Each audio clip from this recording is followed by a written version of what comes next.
नमस्कार साथियों, GS classes के यूट्यूब चैनल पर आप सभी का हार्दिक स्वागत है। साथियों, आज हमारे साथ हैं डॉक्टर सुनील जी प्रजापत, जो बीएससी नर्सिंग है। इन्होंने अपने व्यस्तम समय सारणी में से हमारे लिए समय निकाला है, जो आपको जीव विज्ञान के जो नोट्स है, टॉपिक है, वो पढ़ाएंगे। तो इस समय निकालने के लिए डॉक्टर साहब का आभार, और बिना समय गंवाए मैं डॉक्टर साहब से आग्रह करूंगा कि वो आज के बिंदु को शुरू करें। धन्यवाद। नमस्कार दोस्तों, आज हम पढ़ेंगे कोशिका के बारे में। कोशिका है जो एक इंग्लिश वर्ड साइटो से लिया गया है, जो कोशिका का अध्ययन को हम साइटोलॉजी कहते हैं। अब आगे पढ़ेंगे हम कि कोशिका की खोज है जो किसने की थी, और जो जीवित कोशिका है उसके बारे में किसने बताया था। और आगे पढ़ेंगे हम कि जो सबसे छोटी कोशिका है वो कौन सी होती है, सबसे बड़ी कोशिका कौन सी होती है, जो कोशिका है इसके कितने पार्ट होते हैं, और कोशिका के कार्य ये भी पढ़ेंगे। कोशिका को इंग्लिश में सेल्स बोलते हैं। जो कोशिका है जो कोशिका है इंग्लिश वर्ड सेल्स होता है। जो सेल्स है वो साइटो शब्द से लिया गया है। साइटो का मतलब होता है सेल्स। जो कोशिका के अध्ययन को साइटोलॉजी कहते हैं। जो कोशिका को अध्ययन को साइटोलॉजी कहते हैं, साइटोलॉजी कहते हैं। अब आगे हम बात करते हैं कि जो कोशिका की खोज है वो किसने की थी।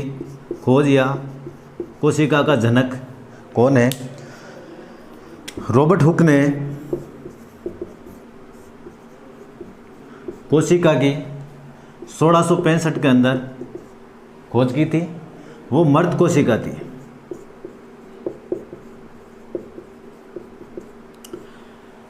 नेक्स्ट है जो जीवित कोशिका है,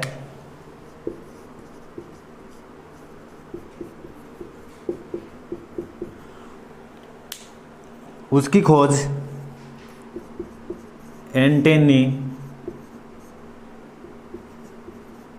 लीवन हुक ने की थी।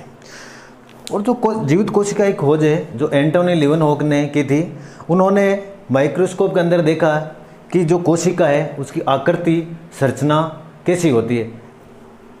फिर आगे बात करते हैं हम कोशिका सिद्धांत की। आगे हम बात करते हैं कोशिका सिद्धांत की। जो कोशिका सिद्धांत है, दो वैज्ञानिक थे, उन्होंने कोशिका सिद्धांत दिया था। स्लाइडेन और सवान, इन दोनों ने कोशिका सिद्धांत प्रतिपादित किया था। पादप कोशिका की सबसे छोटी कोशिका कौन सी होती है, जो माइकोप्लाज्म होती है। हम जो बात कर रहे हैं वो पादप के कोशिका के बारे में बात कर रहे हैं। जंतु कोशिका में सबसे बड़ी कोशिका है वो शुतुरमुर्ग का जो अंडा होता है वो सबसे बड़ी कोशिका होती है। नेक्स्ट बात करते हैं मानव की। मानव की सबसे छोटी कोशिका है वो स्पर्म है। स्पर्म क्या होता है, हिंदी में इसको वीर्य कहते हैं। हिंदी में इसको वीर्य कहते हैं। जो मानव की सबसे छोटी कोशिका स्पर्म यानी वीर्य होती है। नेक्स्ट, मानव की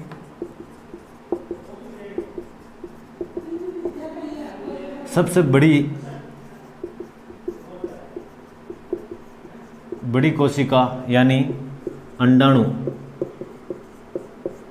जिसको हिंदी में इंग्लिश में ओवेरी बोलते हैं और हिंदी में मादा भी बोला जाता है, ये होती है। अब आगे बात की जाए तो मानव की सबसे लंबी कोशिका कौन सी होती है, जो न्यूरॉन होती है। ये न्यूरॉन है कहाँ पे पाई जाती है, जो ब्रेन है, ब्रेन के अंदर पाई जाती है। ब्रेन के अंदर वैसे तो सेल्स नहीं पाई जाती है, ब्रेन के अंदर ग्लियल सेल्स पाई जाती है। ब्रेन के अंदर गीलियल सेल्स पाई जाती है। नेक्स्ट बात करें तो हम तो मानव के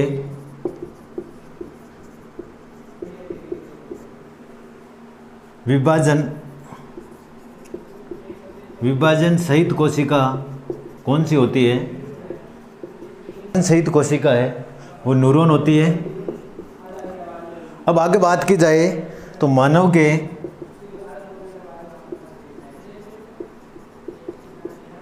विभाजन रहित कोशिका है जो लीवर होती है।